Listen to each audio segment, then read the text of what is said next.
சில பேர் சண்டைக்கு போயிடுவான். அப்புறம் தான் தெரியும் எதிரில் இருக்கிறவன் பெரிய வஸ்தாது. இவன் முதல்ல போயிடுவான். அப்புறம் சண்டை என்ன ஆகும்? ஒரு நிமிஷத்துல முடிஞ்சு போயிடும். நம்மால் கீழே கிடப்பான். வள்ளுவர் சொல்றாரு, முட்டா பயல, சண்டைக்கு போறதுக்கு முன்னாடி சில விஷயம் என்ன யோசிக்கணும் சாமி? முதல்ல நீ போடுற சண்டை எவ்வளவு பெரிய சண்டைன்னு பாரு. ரெண்டாவது, உனக்கு எவ்வளவு தம் இருக்கு, எதிரில் இருக்கிற ஆளுக்கு எவ்வளவு தம் இருக்குன்னு பாரு. அதுக்கப்புறம் கூட நீ சண்டைக்கு போயிடக்கூடாது.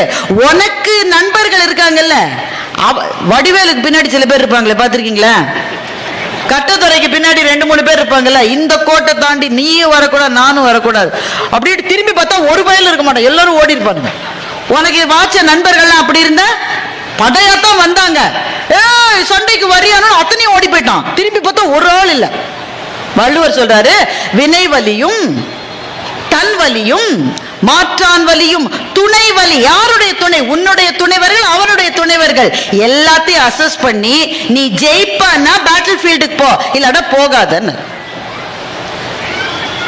நம்ம சில பேர் அவமானப்படுத்துறாங்கல்ல, கஷ்டமா இருக்குல்ல. வீட்டுக்கு போய் எழுதிருப்பீங்க அப்பப்ப, அப்படிதானே? என்ன அப்படிலாம் பேசிட்டு அங்கேயே நான் சுட சுட கேட்டிருக்க வேண்டியது தானே. என்ன கேட்கறதுன்னே தோணலாங்க. வீட்டுக்கு போய் ராத்திரி சோத்தை தின்னுட்டு படுக்கும் போது ஐயோ இப்படி பதில் சொல்லிருக்கலாம்ல, இனிமே தோணி என்ன செய்ய? அங்கெல்லாம் நீ யோசிச்சிருக்கணும். அலுவலகத்தில் அவமானம், வியாபாரத்தில் அவமானம், பொது இடங்களில் அவமானம், நெஞ்சம் கொதித்து போகிறது. So life is a battle. வாழ்க்கை என்பது போர். இந்த போரை எப்படி செய்ய வேண்டும் என்று வள்ளுவர் சொன்னார். இந்த வள்ளுவர் சொல்லி எனக்கு புரிவதை விட ஒரு சின்ன பொண்ணு ரொம்ப அழகா அதை சொல்லி கொடுத்துட்டா. வைஷாலி, கேள்விப்பட்டிருக்கீங்களா? செஸ் கிராண்ட் மாஸ்டர், பிரக்ஞானந்தாவினுடைய அக்கா அந்த பொண்ணு. அவளும் கிராண்ட் மாஸ்டர் தான், சின்ன பொண்ணு. இப்ப அந்த டாடா ஸ்டீலினுடைய செஸ் காம்படிஷன் ஒண்ணுத்துல வைஷாலி விளையாட போறா. வைஷாலியோடு விளையாடுகிறவர் ஒரு உஸ்பெகிஸ்தான் வீரர். உஸ்பெகிஸ்தான் ஒரு நாடு இருக்கு, அந்த நாட்டினுடைய கிராண்ட் மாஸ்டர் அந்த ஒரு பையன். நல்ல வளவளர்னு 7 அடி இருக்கான். நம்ம பாப்பா எப்படி இருக்கும்? நம்ம ஒரு பாப்பா மாதிரி இருக்கு, சின்ன பாப்பா. அது செஸ் விளையாட்டு டோர்னமெண்ட்ல ஒரு எழுதப்படாத விதி இல்ல, எழுதப்பட்ட விதியே, யாரோட நீ விளையாடினாலும் முதல்ல போன உடனே கை குலுக்கணும். உன்னோட ஆப்போனன்ட் யாரா இருந்தாலும் நீ கை கொடுக்கணும். விளையாடி முடிச்சு யார் ஜெயிச்சாலும் சரி, நீ ஜெயிச்சாலும் சரி, அவன் ஜெயிச்சாலும் சரி, கை குலுக்கணும். இது மரியாதை, இது நாகரீகம், இது அடிப்படை. வைஷாலி போன உடனே பட்டுன்னு கையை நீட்டுட்டா. அந்த பையன் அவன் மூஞ்சிய கூட பார்க்கல, அந்த ஆப்போனன்ட், அந்த உஸ்பெகிஸ்தான் வீரன். இவன் முகத்தை கூட அவன் பார்க்கல, அப்படியே மூஞ்சியத்து. அவன் லேட்டா வேற வந்திருக்கான், மேட்ச் ஆரம்பிக்கிறதுக்கு 3 நிமிஷம் அவன் லேட்டா வந்திருக்கான். வந்து இவன் கை கொடுத்தப்ப மூஞ்சியை திருப்பிக்கிட்டு அவன் காய நகர்த்த ஆரம்பிச்சான். இதெல்லாம் பாருங்க, தற்செயலா நடப்பது அல்ல. நாம நினைப்போம் தெரியாம செஞ்சிருப்பான், ஒண்ணுங்க எல்லாம் பிளான். இப்படி பண்ணும் போதே எதிராளியினுடைய மனம் வந்து கொஞ்சம் சோர்ந்துரும். அந்த சோர்வை நீ பயன்படுத்திக்கணும்ன்றதுக்காக இதெல்லாம் டெக்னிக் பாருங்க. இந்தியாவும் ஆஸ்திரேலியாவும் மேட்ச் விளையாட போனா ஆஸ்திரேலியன் பிளேயர்ஸ் இந்தியன் பிளேயர்ஸ் கண்ணா பின்னான்னு பேசுவான். எதுக்கு பேசுனா? அவனுக்கு வேர்ட்ஸ்ல கண்ட்ரோல் இல்லை, அதெல்லாம் கிடையாது. அந்த வார்த்தையை கேட்டு மனம் சுருங்குகிற போது கையும் சுருங்கிடும், காலும் சுருங்கிடும். இதெல்லாம் சைக்கலாஜிக்கல் கேம். உங்களுடைய விரோதிகள் சில சமயம் உங்களை கவனிக்காத மாதிரியே இருப்பாங்களே, நீங்க எதிரில் வருவீங்க, பார்க்காத மாதிரியே போவீங்களே. உடனே நீங்க வீட்டுல போய் சொல்லுங்க, அவன் நிஜமாவே கவனிச்சிருக்க ஒரு புண்ணாக்கும் கிடையாது, கட்டாயம் அவங்களை கவனிச்சிருக்கான். ஆனா கவனிக்காத மாதிரி போறதுதான் கெத்துன்றதுனாலதான் கவனிக்காத மாதிரி போயிருக்கான், அப்படித்தானே? இதெல்லாம் டெக்னிக்ஸ். வைஷாலி என்ன பண்ணிருக்கலாம்? பேன் அழுதுருக்கலாம். நாம இருந்து ஒருவேளை அழுதுருப்போம், கை கூட கொடுக்கலன்னு, அதனாலதான் தோத்து போனேன். வைஷாலி அதெல்லாம் ஒண்ணும் செய்யல. அவன் முகத்தையே அவ பார்க்கல. அவ பார்த்தது அந்த 64 கட்டங்களை மாத்திரம்தான். அதை மாத்திரமே பார்த்தால் 10 நிமிஷத்துல அவனை ஜெயிச்சு காமிச்சாங்க. 10 நிமிஷம். அதுக்கப்புறமா அவர் வந்து மன்னிப்பு கேட்டாரா? இன்னுமே மாப்பிள்ள நீ மன்னிப்பு கேட்காம இருக்க முடியாது மாப்பிள்ள, நாங்க ஜெயிச்சிட்டோம்ல. உங்களை அவமானப்படுத்தியவர்களுக்கு நீங்கள் கொடுக்க வேண்டிய பதில் ஒன்றே ஒன்றுதான், வென்று காட்டுவது. அந்த வெற்றி ஈஸியா வராது. வைஷாலி ஜெயிச்சானா ஃப்ளூக்ல ஜெயிக்கல, அவ உழைச்ச உழைப்பு அப்படிப்பட்ட உழைப்பு, அவ பட்ட பாடு அப்படிப்பட்ட பாடு, அது அன்னைக்கு கை கொடுத்தது. அவமானங்கள் என்பது நம்முடைய வெற்றியை உறுதி செய்வதற்காக கடவுள் நமக்கு கொடுக்கிற வாய்ப்புகள் என்று நினைக்கிறவர்கள் கட்டாயமாக வெற்றி பெறுகிறார்கள்.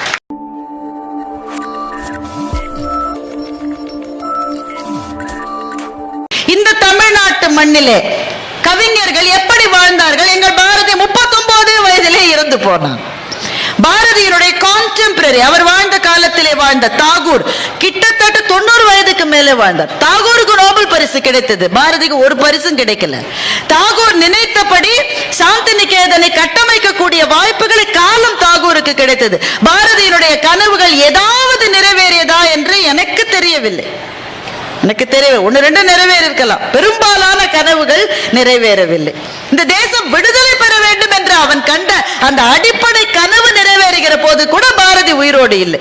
இது எதுவுமே கிடைக்க பெறாமல் 39 வயதில் பாரதி காலமானது யாருக்கு சம்மதம்? கம்பன் கம்பராமாயணத்தை எழுதிய பிறகு சோழ மன்னனுடைய அவையில் சோழனுக்கும் கம்பனுக்கும் ஏதோ பிரச்சனை வந்திருக்கிறது. அது அம்பிகாபதி அமராவதி காதல் என்று சில பேர் சொல்லுகிறார்கள். அதற்கு ஆதாரம் இல்லை. ஒருவேளை அதுவாக இருந்திருக்கலாம், வேற ஏதாவது ஒன்று. சோழனை பார்த்து கம்பன் சொன்னான், மன்னவனும் நீயோ வளநாடும் உனதோ, உன்னை அறிந்தோ தமிழை ஓதினேன் என்று சோழ மன்னனை பார்த்து கேட்டுவிட்டு கம்பன் தன்னுடைய நாட்டை விட்டு வேறு ஒரு நாட்டுக்கு போனான் என்று இங்கே இந்த மண்ணிலே கதை இருக்கிறது. எந்த எழுத்தாளர்கள்? இந்த மண்ணை சேர்ந்த புதுமை பித்தன் தமிழ்நாட்டில் எழுத்தாளராக வாழ முற்படுவது அபாயகரமானது என்றே எழுதிவிட்டு வறுமையிலே மறைந்து போனார் புதுமை பித்தன். எழுத்தாளர்கள், படைப்பாளிகள், கலைஞர்கள் எப்போதும் சமூகத்தால் கொண்டாடப்படுவது இல்லை. அதனால போகன் என்ற கவிஞர் எழுதிய ஒரு கவிதை உங்களுக்கு சொல்லுகிறேன். இந்த மாதிரி ஒரு சிச்சுவேஷன் உங்களுக்கு எல்லாம் வரலாம். புறக்கணிக்கப்படுவது, எனக்கு திறமை இருந்தும் புறக்கணிக்கப்படுகிறார். அந்த நெருப்பிலே வாழ்கிற ஒரு கலைஞனோ கவிஞனோ இந்த கவிதையை படித்தால் போற எழுந்து நின்று விடுவான். போகன் அந்த கவிதையில எழுதுகிறான். போகனும் நண்பரும் பேசிட்டு இருக்காங்க, 2 பேரும் பேசிட்டு இருக்காங்க. போகன் நண்பரிடம் சொல்லுகிறான், என்னுடைய அகங்காரம் என்னுடைய படிப்பிலிருந்தும் என்னுடைய எழுத்திலிருந்தும் வருவது அன்று. புரியுதானுங்க? இந்த கவிஞர்களுக்கு எல்லாமே ஒரு கெத்து இருக்கும் தானே. எங்க அண்ணாச்சிக்கு கிடையாது, மற்றபடி ஒரு கெத்து இருக்கும் தானே. இந்த கவிஞனாலே ஒரு அப்படி பார்க்கிற பார்வை இருக்கும் தானே. என்னுடைய அகங்காரம் என்னுடைய படிப்பில் இருந்தோ என்னுடைய எழுத்தில் இருந்தோ வருவது அன்று. இப்ப நண்பன் கேட்கிற, அப்புறம் எதிலிருந்து இருந்து வருது? என்னுடைய அகங்காரம் என் துயரங்களில் இருந்து வருவது, நான் பட்ட துன்பங்களில் இருந்து வருவது, நான் பட்டுக்கொண்டிருக்கிற துயரங்களில் இருந்து வருவது. உடனே நண்பன் கேட்டான், துயரம் வந்தால் பணிவு தானே வரும், அகங்காரம் எப்படி வரும் என்று நண்பன் கேட்டான். நல்ல கேள்விதானே. திரும்ப திரும்ப வாழ்க்கை போட்டு போட்டு அடிச்சா கீழே தானே குனிவான். ஐயா ஐயா கொஞ்சம் கவனிங்கய்யா, என்னையும் பார்த்து இன்னும் தானே குனிவான். துயரம் வந்தால் பணிவு தானே வரும், அகங்காரம் எப்படி வரும் என்று நண்பன் கேட்டான். அதுக்கு போகன் பதில் சொன்னார், துயர் உற குறுகுகிறவன் மனிதன், துயர் உற நிமிருகிறவன் கவிஞன் என்று போகன் பதில் சொன்னார். காலனை தன் காலருகே அழைத்து, காலா என் காலருகே வாடா, சற்றே உரை மிதிக்கிறேன் என்று சொன்ன பாரதியை பற்றி நீ கேள்விப்பட்டிருக்கிறாய் தானே. அவன் அப்படி சொன்ன போது அவன் கையிலே காலணா கூட இல்லை. என்னுடைய கடைசி மூச்சு என்பதே என் துன்பங்களின் மீது நான் காரி உமிழ்கிற மூச்சாகத்தான் இருக்கும் என்று போகன் கவிதையை முடிக்கிற போது என்னுடைய உடல் சிலிர்த்து போனது. ஏனென்றால் அது தனிப்பட்ட ஒரு கவிஞருடைய கவிதை அல்ல.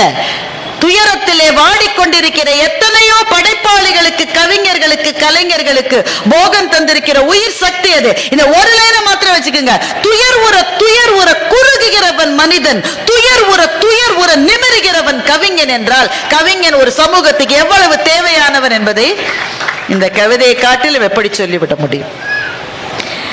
கிட்டத்தட்ட என்னுடைய நேரத்தினுடைய நிறைவு பகுதிக்கு வந்துவிட்டோம். எனக்கு அண்ணாச்சியை பத்தி ஒரு பெரிய ஆச்சரியம் என்னவென்றால், நம்ம சுற்றி இருக்கிற வாழ்க்கையை நாம பெரும்பாலும் கவனிப்பதே இல்லை. வீட்டு வாசல்லயே ஒரு மரம் இருக்குல்ல, அந்த மரத்தை என்னைக்காவது ஒரு 30 செகண்டுக்கு மேல நாம பார்த்திருக்கோமா? பிள்ளைங்களையே பாக்குறதுல மரத்தை எங்க பாக்குறதுன்றார் ஒருத்தர். திடீர்னு சொல்ற, என்ன விட ஒசரம் ஆயிட்டானேன்னு மகனை பத்தி சொல்றாரு. ஐயோ என்ன விட ஒசரம் ஆயிட்டானே. ஒரே நாள்ல அவன் ஒசறதுக்கு அவன் என்ன மூங்கில் செடியா? அவன் கொஞ்சம் கொஞ்சமா இவர் பார்க்கவே இல்லை. திடீர்னு ஒரு நாள் பிறகு ஒரு பெரிய ரிஷிங்க, அவரு ஒரு விளக்க ஒரே பிரம்மசூத்திரத்துக்கு எழுதுறார். அதுல ரொம்ப முழுகிட்டார். அதாவது நிமிந்து பார்க்காமலே வேலை செய்வாங்கல்ல சில பேர், அந்த மாதிரி இப்ப கூட ஒரு ஒரு பெரும் நிறுவனத்தினுடைய தலைவர் சொல்லியிருக்காரு, நீங்க ஒரு வாரத்துக்கு 90 மணி நேரம் வேலை செய்யணும், ஞாயிற்றுக்கிழமை கூட நீங்க வேலை செய்யணும், நீங்க வீட்லயே இருந்து மனைவியின் முகத்தை எவ்வளவு நேரம் பார்த்து அப்படின்னு அவர் கேட்டிருக்காரு. அவன் மனைவியின் முகத்தை எவ்வளவு நேரம் பார்க்கறதுன்னு அவன் முடிவு பண்ணட்டும் சார், உங்களுக்கு என்ன சார்? அப்படிதானங்க. இவர் பிரம்மசூத்திரத்துக்கு பாஷ்யம்னு சொல்லுவாங்க, விளக்க உரை, அந்த ஒர்க்லயே முழுகிட்டாரு. அவர் மனைவியை அவர் நிமிர்ந்தே பார்க்கல. அந்த மனைவி இந்த சாப்பாடு கொடுக்கும்போது கையை பார்க்கிறார், சாயங்காலம் ஆனா அந்த அம்மா விளக்கு ஏற்றும் போது அந்த கையை பார்க்கிறார், முகத்தையே பார்க்கல. பல ஆண்டுகள் ஓடி விட்டது. ஒரு நாள் திடீர்னு விளக்குல திரி இழுத்துருச்சு, வெளிச்சம் கம்மியாயிருச்சு. அப்ப அந்த அம்மா எண்ணெயை ஊத்தும் போது எதேச்சியா பார்த்துட்டு கேட்டாரு, அம்மா நீங்கள் யார் என்று கேட்டார். எவ்வளவு கடுப்பா இருக்கும்னு மாத்திரம் யோசிச்சு பாரு. ஆனா அந்த பொண்ணு நல்ல பொண்ணு, அது சொல்லிச்சு, நான் தான் உங்க மனைவி, நீங்க பல வருஷமா எழுதிக்கிட்டே இருக்கீங்க, நான் தான் சாப்பாடு போட்டு விளக்கேத்துறேன் தென்னோன்னுச்சு. அவர் சொன்னாராம், ஐயோ நான் இவ்வளவு நாள் உன் முகத்தையே பார்க்கலையே, சரி ஒன்னு செய்யற, இந்த புத்தகத்துக்கு உன் பெயரை வைக்கிறேன்னு பாமதி பாஷ்யம்னு அந்த அம்மா பேர் பாமதி, பாமத்தின்னு பேர் வச்சாராம். நான் மட்டும் பாமதியா இருந்தேன்னா பேரு கீறு வைக்காத, தொலைஞ்சு போன என் வாழ்க்கையை திரும்பி கூட நான் கேட்டிருப்பேன். அந்த அம்மா பாவம் அதெல்லாம் கேட்கலன்னு நினைக்கிறேன். நம்ம சுற்றி இருக்கிற மனைவியும் பிள்ளைகளையுமே நம்ம பார்ப்பதில்லை, மரத்தையும் செடியையும் பறவையும் கொடியையும் மேகத்தையும் பார்த்துருப்போமா என்ன? அண்ணாச்சியோட இந்த ஒரு கதை அதை மட்டும் சொல்லிட்டு நான் முடிச்சுக்கிறேன். ஒரு 2 நண்பர்கள், 2 பேரும் ஒரே ஆபீஸ்ல வேலை செய்யறாங்க. அதுல ஒருத்தர் நண்பர்கிட்ட சொல்றாரு, நாளைக்கு ஒரு பால் காய்ச்சு, நானும் அவளும் போறோம், என் மகன் வீட்டுல இருப்பான், நீ போய் அவனை என் வீட்டுல பாரு. ஏப்பா உன் மகனை தான் நான் அடிக்கடி பாக்குறேன்னு, நாளைக்கு என்ன ஸ்பெஷல்? இல்ல நான் இல்லாதப்போ நீ அவனை போய் பாரு. என்னப்பா என்ன விஷயம்? என்னப்பா சொல்றது, இந்த கால பசங்களை பத்தி உனக்கு தெரியாதா? 3 அரியர் வச்சிருக்கான்ப்பா. அண்ணாச்சி இந்த கதையை எழுதி 20 வருஷம் ஆச்சு. இப்ப இருக்கிற பையனா இருந்தா 17 அரியர் வச்சிருப்பான். 3 அரியர் வச்சிருக்கான். எனக்கு அவன்கிட்ட நேரடியா சொல்ல ஒரு மாதிரி கஷ்டமா இருக்கு. தோளுக்கு மேல வளர்ந்த பையன் என்ன ஐடியால இருக்கானே புரியல. பணம் கட்டி கஷ்டப்பட்டு தானே படிக்க வைக்கிறான், 3 அரியர் வச்சிருக்கான். நேரா கேட்க கஷ்டமா இருக்கு. நீ கொஞ்சம் போய் அவன்கிட்ட நான் இல்லாதப்போ பேசிப்பாரு. இப்ப இவருக்கு கஷ்டமா இருக்கு. ஐயோ இந்த காலத்து பசங்க நம்ம பேச்ச கேட்பாங்களா? பெத்த பிள்ளையே கேட்கறது இல்லை. இன்னொருத்தரோட பையன் நல்ல வேளை அண்ணாச்சி கதை எழுதின ஆளாச்சு. இப்ப நான் என்ன சொல்லியிருப்பான்? உங்களுக்கு என்ன பேர் வச்சிருப்பான்? பூமர். பூமர் அங்கிள் வந்துட்டாரு. அதனால இவர் கஷ்டமா இருக்கு. இருந்தாலும் நண்பர்கிட்ட நோன்னு சொல்லவும் முடியல. வீட்டுக்கு போயிட்டாரு. பையன் இருக்கான். பையன் என்ன பண்ணிட்டு இருக்கான்னா, வாசல்ல விழுந்து கிடக்கு நாகலிங்க பூ, மரத்துல இருந்து கொட்டி நாகலிங்க பூ விழுந்திருக்கு. பையன் நாகலிங்க பூவையே பார்த்துட்டு இருக்கான். இவரும் பக்கத்துல போய் பாக்குறாரு. வாங்க அங்கிள், இந்த நாகலிங்க பூ மாதிரி ஒரு அழகான பூவை பார்க்கவே முடியாது அங்கிள். மரத்துல இருக்கும் போது இருக்கிற அழகை விட கீழே விழுந்தப்போ அழகா இருக்கிற ஒரே பூ நாகலிங்க பூ தான். பாருங்களேன், அது சுத்தி சுத்தி சுத்தி யாரோ பெயிண்ட் பண்ண மாதிரி அதுக்கு எவ்வளவு அழகா இருக்கு. அதனுடைய அந்த இதழ்கள் பாருங்களேன். நாகலிங்க பூ பத்தி ரொம்ப நேரம் பேசிட்டு இருக்காங்க. இவர் சொல்றாரு, நாகலிங்க பூவோட பவள மல்லிப்பூ விழுந்து கிடத்தோம், அதை விட பார்க்க ரொம்ப அழகா இருக்கும். அவர் சொல்ல, ஆமா நீங்க சொல்றது கரெக்ட் தான் அங்கிள், பன்னீர் பூ புஷ்பம் விழுந்தா கூட அதை விட அழகா இருக்கும். இவர் சொல்றாரு, எல்லாத்தையும் விட பெஸ்ட் வேப்பம்பூ தான். வேப்பம்பூ சில சமயம் அப்படியே கொட்டி கிடக்கும். சம்மர்ல வெயில் காலத்துல கொட்டி கிடக்கும். அந்த தெருவே மஞ்சளான மாதிரி இருக்கும். 1 மணி நேரம் 2 பேரும் பூவை பத்தி பேசுறாங்க. அப்புறம் தான் அந்த பையன் சொல்றான், உள்ள வாங்க அங்கிள், வெளியிலே நிக்கிறீங்களே. உள்ள போறாங்க. உள்ள போனா அருணா சாய்ராமோட பாடல் ஒலித்து கொண்டிருக்கிறது. அப்பதான் அருணா சாய்ராம் பாட வந்திருக்காங்க. நான் சொன்னேன் இந்த கதை 20 வருஷத்துக்கு மேல. அப்பதான் அருணா சாய்ராம் பாட வந்திருக்காங்க. இந்த பாடகி பாடுகிற போது அந்த கம்பீரமும் அந்த முகத்துல இருக்கிற பாவங்களும் பார்த்தா பரவசமா இருக்குல்ல. அருணா சாய்ராம பத்தி 2 பேரும் பேசிட்டான். இப்படியே ரொம்ப நேரம் ஆயிடுச்சு. அதுக்கப்புறமா இவருக்கு கடைசியில, ஐயோ எதுக்கோ நான் எதையோ பண்ணிட்டு இருக்கேனே. அப்புறம் என்ன விஷயம்? அந்த பையன் சொல்றான், அங்கிள் எனக்காக நீங்க எங்க அப்பாட்ட பேசணும். இவருக்கு திக்குங்குது. இப்படி தாண்டா அவங்க அப்பா என்ன சொல்லி அனுப்பிச்சான், அவனுக்காக ஒன்ட்ட பேசி உனக்காக அவன்கிட்ட பேசி, என்னடா 2 பேரும் மனசுக்குள்ள. அப்படியா, உங்க அப்பாட்ட நீயே பேசலாமே. அவர்கிட்ட சொல்ல எனக்கு கொஞ்சம் சங்கடமா இருக்கு அங்கிள், நீங்க சொல்லுங்க. என்னப்பா சொல்லணும்? எங்க அப்பாட்ட சொல்லுங்க, 3 அரியர் வச்சிருக்கேன், ஆனா நான் இந்த தடவை முடிச்சிருவேன்னு எங்க அப்பாட்ட சொல்லுங்க. என்னோட பொறுப்பை நான் தெரிஞ்சுக்கிட்டேன். உடனே இவர் கேட்கிறாரு, இவ்வளவு பொறுப்பு தெரிஞ்ச பையன் முதல்லயே அரியர் இல்லாம இருந்திருக்கலாம் தானடா அப்படின்னு கேட்கிறாரு. சொன்னா கரெக்ட் தான், ஆனா இந்த நாகலிங்க பூ, பன்னீர் புஷ்பம், வேப்பம்பூ இந்த மாதிரியான விஷயங்களை பார்க்கறதுலயே மனசு போயிருச்சு. பார்த்தா அதோட பார்த்து நிறுத்த முடியுமா? கல்லூரியில சில அழகான பெண்கள் வேற இருக்காங்க, அவங்களையும் நான் பார்க்க வேண்டியிருக்கு. அப்புறம் தேவையில்லாத சில நண்பர்களோட பிரிவுகள்லாம் வந்துச்சு, அதுலலாம் மனசை விட்டுட்டேன். ஆனா இப்ப எனக்கு தெரிஞ்சு போயிருச்சு, எங்க அப்பா கவலைப்படுறாருன்னு எனக்கு புரியுது. நீங்க கொஞ்சம் சொல்லுங்க அங்கிள், நான் பொறுப்பில்லாதவன் இல்லை அங்கிள், கொஞ்சம் திசை திரும்பிட்டேன், நான் இனிமே சரியாயிருவேன் அப்படின்ற நம்பிக்கை எங்க அப்பாவுக்கு கொடுங்க அப்படின்னு பையன் சொல்றான். அண்ணாச்சிக்கு கண்ணீர் வந்துருச்சு. அந்த கீழே இருக்கிற நாகலிங்க பூவை பார்க்கிறாரு. இதை விட அழகானது இந்த உலகத்துல ஏதாவது இருக்க முடியுமா? இருக்க முடியும். அந்த பையனோட கண்ணில் ஓரமா ஒரு கண்ணீர் துளி வந்ததுல, அதுதான் எல்லாத்தையும் விட அழகானதுன்னு அவர் நினைச்சுக்கிறார்.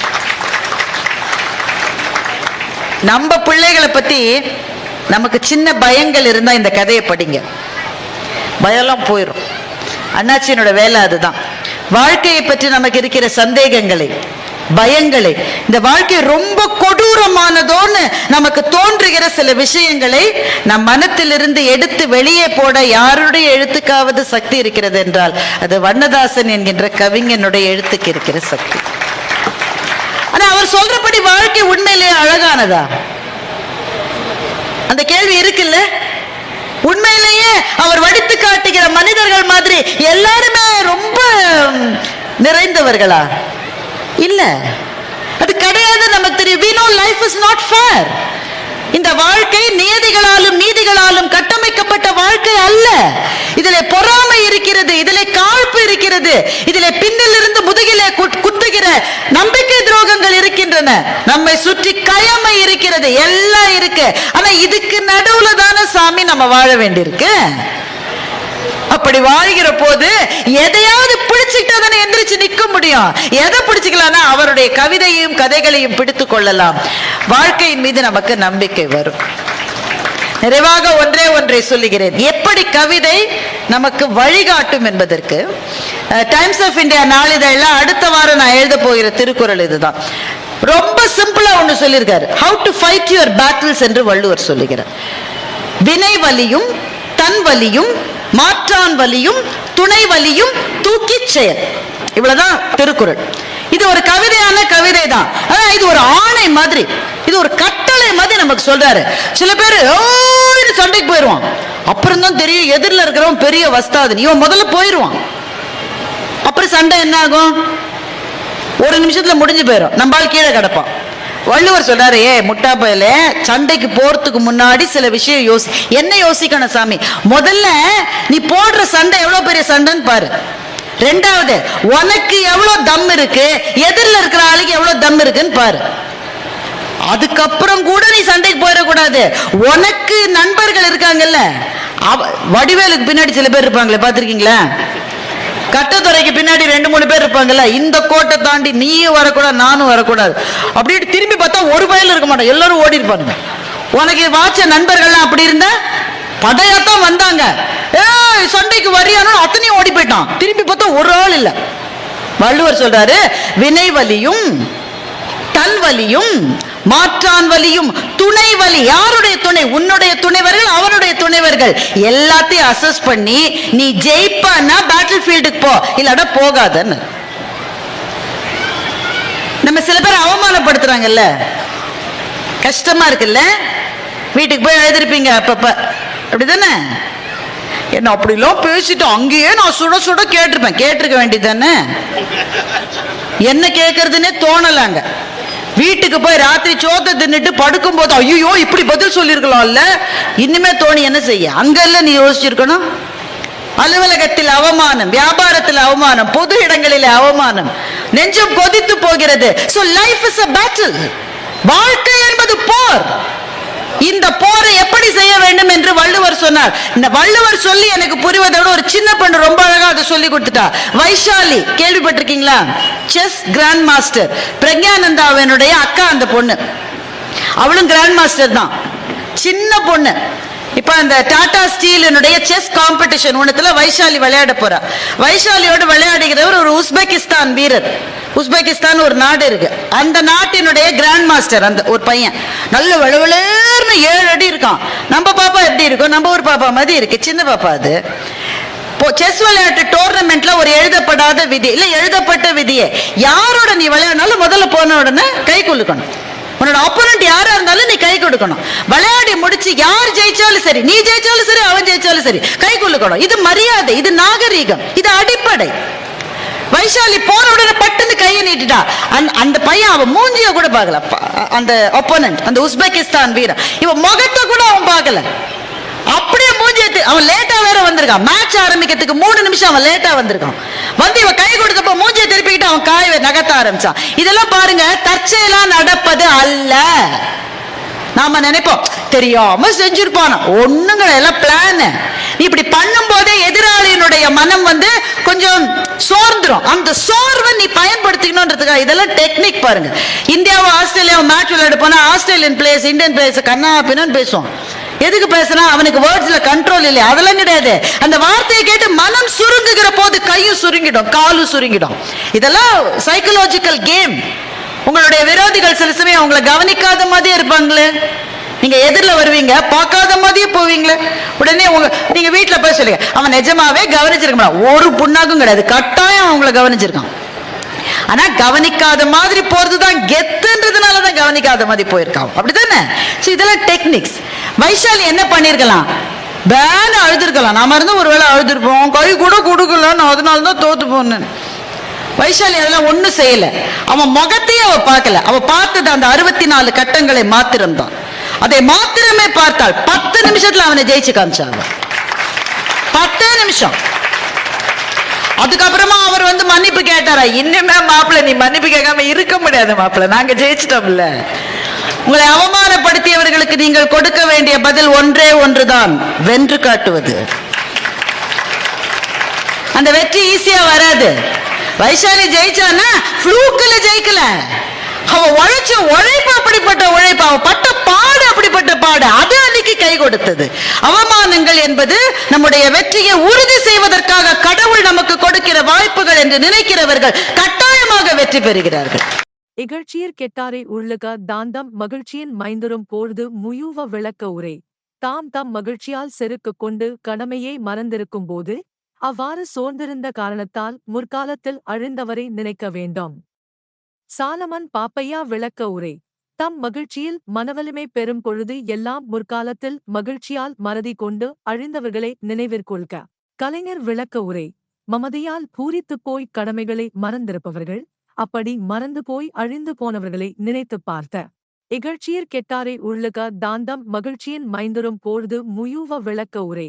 தாம் தம் மகிழ்ச்சியால் செருக்கு கொண்டு கடமையை மறந்திருக்கும் போது அவ்வாறு சோர்ந்திருந்த காரணத்தால் முற்காலத்தில் அழிந்தவரை நினைக்க வேண்டாம்.